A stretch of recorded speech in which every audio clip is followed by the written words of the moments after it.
বাক্সা জিলাৰ দিহিৰা সমষ্টিত জিএছপি দলৰ সমূহীয়া পদত্যাগ দৰাচলতে বিটিচি নিৰ্বাচনৰ পূৰ্বেই বড়োভূমিত যি বড়ো আৰু অবড়ো ৰাজনীতি আছিল সেয়া প্ৰায় সমাপ্ত হৈছিল সেয়া দেখিবলৈ পোৱা গৈছিল কিন্তু পূৰ্বৰ অবড়ো আন্দোলনৰ ভিত্তিত গঠন হৈছিল জিএছপি দল গণ সুৰক্ষা পাৰ্টি প্ৰাক্তন সাংসদ নৱ কুমাৰ শৰণীয়াৰ নেতৃত্বত এই দল গঠন হৈছিল আৰু এই সকল অবড়ো প্ৰতিনিধিৰ জৰিয়তে গঠন হৈছিল জিএছপি দল কিন্তু বাৰম্বাৰ এই সকল লোকক বঞ্চনা কৰাৰ প্ৰতিবাদত আজি প্ৰাক্তন ইএম ঘনশ্যাম দাসৰ নেতৃত্বত দিহিৰা সমষ্টিত জিএছপি দলে সমূহীয়া পদত্যাগ কৰিছে যুৱ মহিলা আঞ্চলিক সমিতি সকলোৱে সমূহীয়া পদত্যাগ কৰিছে আৰু এগৰাকী প্ৰাক্তন ইএম ঘনশ্যাম দাস পদত্যাগৰ কাৰণ শুনিম জিএছপি দল সমূহীয়া পদত্যাগ অবড়োৰ ভেটি আছিল কিহৰ বাবে এতিয়া বৰ্তমান আপোনাৰ যিজন নৱহৰণীয়া আমাৰ প্ৰেচিডেণ্ট তেখেতৰ কাম কাজ আদি কৰি যিকোনো কৰ্মক্ষেত্ৰত সকলো অতিষ্ঠ হৈ গৈছে অতিষ্ঠ হৈ আজি যি নেকি ইলেকশ্যনত তেওঁ যিখিনি ভেকভাওনা কৰিলে ভেকভাওনা মানে কোনো এজন ব্যক্তিয়ে সুখী নহয় সুখী নোহোৱাৰ ফলত আজি 40টা সমষ্টিত যদি এজন ব্যক্তিকো আমাৰ জিতাই নিব নোৱাৰিলে সেই দলৰ কোনো মূল্য নাই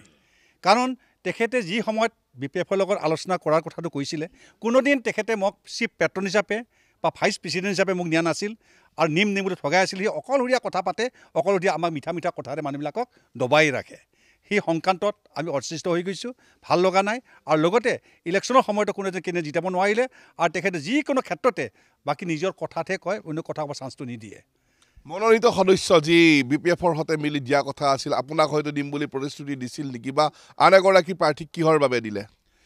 এতিয়া তেখেতৰতো মই বুজি পোৱা নাই কাৰণ মই যি সময়ত আমাৰ MP ইলেকশ্যনৰ সময়তো মোক নমিনেশ্যন দিব দিছিল নমিনেশ্যন দিলোঁ দিয়াৰ পাছতো তেখেতে লাষ্টত মোক নিৰ্দিল কৰি পেলাই তেখেতে এজন মহিলাক তেখেতে আগবাঢ়ি জিএছপি পৰা দিয়া হ'ল ঠিক তেনেকৈ এইবুলিও যদি মোক MCL হিচাপে দিব নালাগে বা EM হিচাপে মোক দিব নালাগে তেনেকুৱা মোৰ বহুত সতীৰ্থ আছিল সেই সতীৰ্থবিলাকক দিলে যেন নিশ্চিত শান্তি পালেহেঁতেন গতিকে সেই নমিনে MCLটো যদি বেলেগক যদি দি মহিলাক দি যদি পুৰুষক দিলেহেঁতেন মোক বুলি নহয় যিকোনো ব্যক্তি বহুত আমাৰ যেনেকুৱা সতীৰ্থ আছে তেওঁলোক নিশ্চিতভাৱে আমাৰ সকলো জনগণে কিন্তু শান্তি পালেহেঁতেন বিটিচিৰ 40টা পৰিষদীয় সমষ্টিৰ ভিতৰত নিৰ্বাচন খেলি যদি জিএছপি দলৰ পৰা কোনোবাই জয় হৈছিল সেই একমাত্ৰ কিন্তু আছিলে ঘনশ্যাম দাস কিন্তু নৱ কুমাৰ শৰণীয়াই প্ৰবঞ্চনা কৰি এইবাৰো মনোনীত সদস্য আন এগৰাকী প্ৰাৰ্থীক দিয়াৰ পিছতেই জাঙুৰ খাই উঠিছে এই সমূহীয়া পদত্যাগ মহিলা সমিতিৰ নেত্ৰীগৰাকী আছে মহিলা বাইদেউ কি ক'ব ব্লক কমিটিৰ এই পদত্যাগ কিমানে কৰিলে আৰু কি হ'ব এতিয়া আগন্তুক কাৰ্যসূচী আমি বৰ্তমান যিখন দিহিৰা সমষ্টি গোটেই আঞ্চলিক সেয়া কমিটি কেইখনে পদত্যাগ কৰিছে দুই এজন অহা নাই এইটো বাৰু ছেকেণ্ডাৰী কথা তেওঁলোকে নাহে নাই কথা নাই কিন্তু আমি যিখিনি আছোঁ আমি যিখিনি সক্ৰিয় কৰ্মী দেহে কেহে জিএছপিৰ ছাপৰ্টত আছোঁ তেওঁলোক আমি গোটেইখিনি একত্ৰিত হৈ আজি পদত্যাগ কৰিলোঁ পিছতে কি ঘনশ্যাম দাসৰ লগত থাকিব নে আন্দোলনত যোগদান কৰিব নাই নাই আমি আন্দোলনত যোগদান কৰিম বা নকৰিম এইটো কথা আজি আহি নপৰে কিন্তু ছাৰ যদি আমাৰ ঘনশ্যাম ছাৰ য'তে থাকে আমি ত'তে থাকিম তেওঁলোকত সদায় আছোঁ আৰু থাকিম সেয়া জিএছপি দলৰ আগন্তুক কাৰ্যপন্থা কি হ'ব আগন্তুক কাৰ্যপন্থা বুলি কোৱাৰ লগে লগে যে যিগৰাকী নৱ কুমাৰ শৰণীয়াৰ নেতৃত্বত এই দলটো গঠন হৈছিলে সেই দলটোতো খুব ভালেই আছিল বুলি আমি তাত উঠি পৰি লাগিছিলোঁ আৰু তেখেতেই যিটো আমাৰ মানে এই হেৰি ইলেকশ্যন গ'ল আপোনাৰ পৰিষদীয় ইলেকশ্যনৰ আগত সেইটো গ'ল আপোনাৰ লোকসভা ইলেকশ্যনত আমাক গৰু ঠগন দিলে এগৰাকী ক'ৰ পৰা আনি মহিলা এগৰাকীক আনি ইয়াত দিলে কাকো চিনি নাপায় কি কৰিছে তেওঁ নিজৰ খিয়াল খুচিমতে এইবিলাক কাম কৰি আছে গতিকে এনেকুৱা দলত থকাৰ আমাৰ কোনো আৱশ্যকতা নাই বুলি আমি আজি সামূহিকভাৱে পদত্যাগ কৰিছোঁ আৰু আমাৰ যিখিনি আহা নাই ইয়াত তেওঁলোকৰ লগতো আমি আলোচনা কৰিছোঁ গোটেইখিনি আমি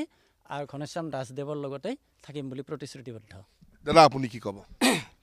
পোনপ্ৰথমে মই আমাৰ আজি ইয়াত উপস্থিত হোৱা সংবাদকৰ্মী বন্ধুসকলক মই আন্তৰিক অভিনন্দন জ্ঞাপন কৰিছোঁ আজি আমি জিএছপি দলৰ কেন্দ্ৰীয় কমিটিৰ সভাপতি মাননীয় নৱ কুমাৰ শৰণীয়াৰ দেৱৰ দলীয় কাম কাজত অক্ষুণ্ণ হৈ আমি আজি সদল বলে পদত্যাগৰ আমি পন্থা হাতত ল'লোঁ কাৰণ তেখেতৰ আচলতে এই যিবিলাক ডিচিশ্যন সেইবিলাক সকলো ডিচিশ্যনেই ভুল হৈ আছে আৰু আমাৰ বিটিচিবাসী ৰাইজে জিএছপি দলক আদৰি নলয় কাৰণ বাস্তৱ উদাহৰণ যোৱা 2000 চনত 34টা সিটত আমাৰ কেন্দ্ৰীয় দিয়া হৈছিল কিন্তু এটা সিটো জিতাই দেখুৱাব নোৱাৰিলে মাত্ৰ আমি জিএছপি হিচাপে দিহে আমি জিতিছিলোঁ আৰু দুইবাৰে মই বৰ্তমান দুইবাৰে হ'লোঁ নিৰ্বাচনী কমিটিৰ সম্পাদক 2020 চনতো আছিলোঁ আৰু এইবাৰো আছিলোঁ কিন্তু সাম্যক জ্ঞান অলপ হ'লেও মোৰ ক্ষুদ্ৰতম অভিজ্ঞতা আছে গতিকে দিহিৰাবাসীক লক্ষ্য কৰি আচলতে GSP বাছি আছিল আজি আমি দিহিৰাবাসী ৰাইজে গোটেইখিনি আমি পদত্যাগ কৰিলোঁ আজিৰ পৰা নিশ্চয় GSP দল শূন্য হ'ব যেন পাইছোঁ আপুনি আগন্তুক এতিয়া কি সংকল্প লৈছে ৰাজনীতি কৰিব নে কি কৰিব এতিয়ালৈকে আমি সংকল্প সকলোৰে থাকে এম এটা থাকে কিন্তু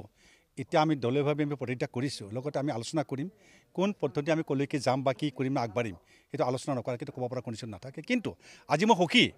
কাৰণ এই কাৰণে সুখী যেন আজি আমাৰ দিহিৰা ব্লক কমিটিৰ পুৰুষৰ ব্লক কমিটি তেখেতক পৰিত্যাগ কৰিলে আৰু মহিলা মৰ্চা ব্লক কমিটিৰ তেওঁলোকে পৰিত্যাগ কৰিলে আৰু আঞ্চলিকৰ 13খন আঞ্চলিক তেওঁলোকে পৰিত্যাগ কৰিলে আৰু লগতে আমাৰ যুৱ মৰ্চাৰ যিখন ব্লক কমিটি আছে দিহিৰাৰ সেইখনো তেওঁলোকে পৰিত্যাগ কৰিলে গোটেইখিনি পৰিত্যাগ কৰাৰ পাছত দিহিৰা শূন্য মানে আৰু নৱশূন্য শূন্য গতিকে দিহিৰাই বজাই ৰাখিছিলে আমাৰ GSPক আৰু GSP যেতিয়া নাই দিহিৰাত আৰু GSP বৰ্তমান BTC নাই বুলি মই আজি আপোনালোকক জনালোঁ নিশ্চয়কৈ হৈ যোৱা নিৰ্বাচনৰ পিছত BTCৰ এতিয়া নেতৃত্ব বহন কৰিছে হাগ্ৰামা মহিলাৰী নেতৃত্বাধীন BPF চৰকাৰে কিন্তু যি বড়ো অবড়োৰ এসময়ত দূৰত্ব আছিলে অবড়োৰ জনগণৰ আস্থাৰ কেন্দ্ৰৰ ভিত্তিত GSP দল গঠন হৈছিলে আৰু দিহিৰা সমষ্টিয়ে আছিল প্ৰাণ কেন্দ্ৰ আৰু আজিৰ এই সমূহীয়া পদত্যাগৰ পিছত নৱকুমাৰ শৰণীয়াৰ ৰাজনৈতিক ভৱিষ্যত আৰু GSP দল যে ইয়াত শূন্য হ'ব সেয়াও কিন্তু স্পষ্ট হৈ পৰিছে সমাগত বিধানসভা নিৰ্বাচন সেই নিৰ্বাচনত এইসকল যি অবড়ো জনগণৰ প্ৰতিনিধি আছিল এটা সময়ত কি সিদ্ধান্ত গ্ৰহণ কৰে সেয়াও ৰাজনীতিত কিন্তু লক্ষণীয় হ'ব কেমেৰা পাৰ্চন অপূৰ্বৰ সৈতে মই ৰাণা ডেকা NKTV+